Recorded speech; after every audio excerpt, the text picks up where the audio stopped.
Hello, we're going to do a basic watercolor tutorial.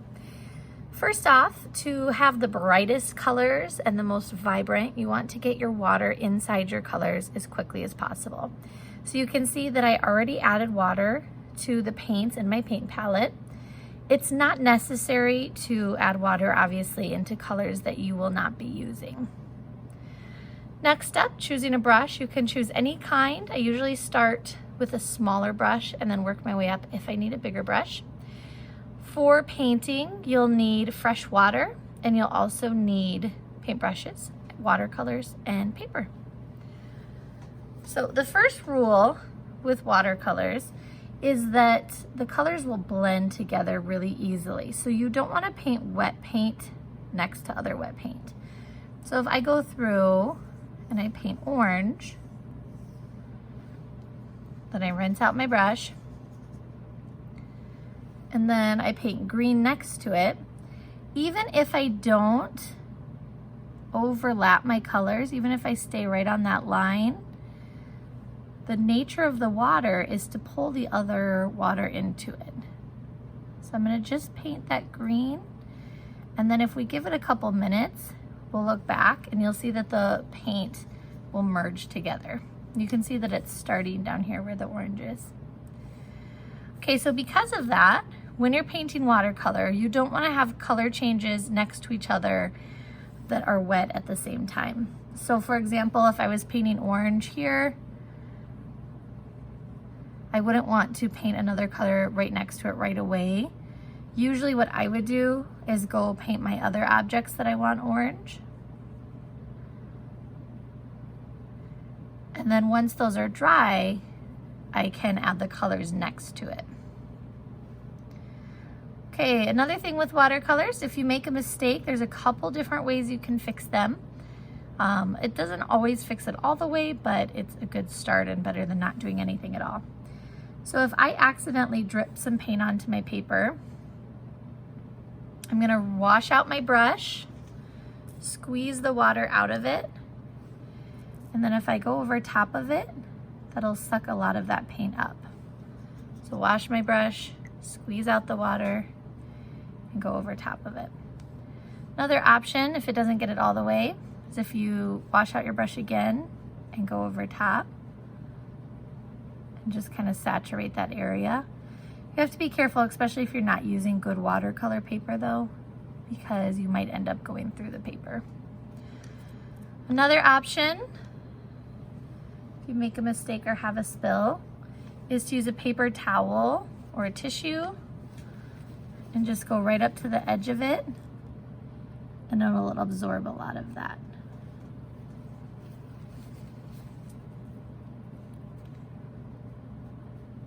Kind of blot it up. Okay, so next thing we're going to look at is color mixing. So a lot of the times when people are mixing colors, they're going to just add black or white if they have white watercolor to that color. So for example, if I want to make a darker red, oh, there we go, that's okay. We're gonna use red and then use a little tiny bit of black, okay? When I mix that together, that will give us a darker red, but there's another option. I'll give us like a maroon. Your other option is to mix the complement of that color. So if we look at the color wheel, the complementary color is the color that's across. So the complementary color to red is green, complementary color to green is red, purple, yellow, blue, and orange. So if you mix those colors, usually you'll get a richer color than if you're just adding black. So I'm gonna add a little bit of red and then a teeny tiny bit of green.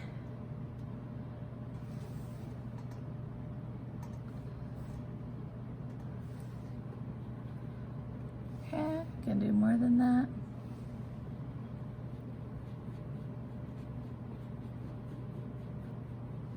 Okay, so there's another option for color mixing.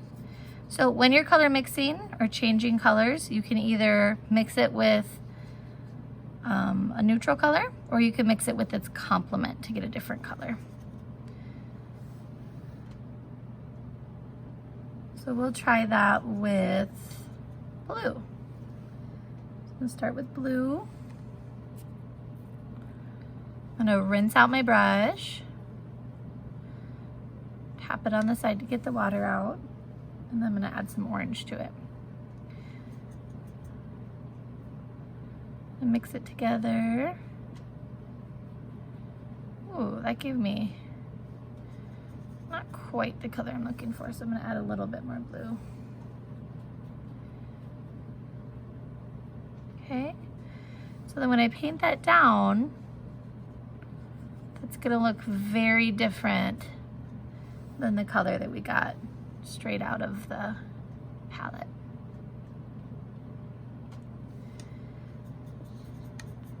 Okay. When we are working, if you get areas that are pooling up like this, another way to use what we talked about earlier to absorb the paint, that's another good time to do that. So use a paper towel or something right there, and then squeeze out the water from my brush, and then I can kind of blend that space in. Or remember, wash out the brush, squeeze out the water, and then if you go over top, it'll pull a lot of that color out.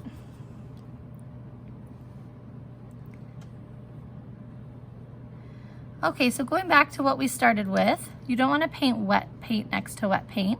So if you look here, you can see the orange flowed over to here, and then the green over to there. It actually didn't flow over as much as it normally does, but you still want to be careful not to paint wet paint by wet paint. All right, I think that is it for basic painting with watercolors. For cleaning up, I would highly suggest, if there is somewhere that you can go and set your paint container out when it is open so that it can dry out, that would be awesome. A lot of the times I'll have kids who will close it and then they'll just carry it, and all of that paint gets mixed in and it'll seep out the side. If you didn't know this, also the top tray right here is actually made for mixing watercolors. So if you're using that for mixing watercolors, make sure you get a paper towel and you wipe it off at the end before you put it away. All right, have a great day.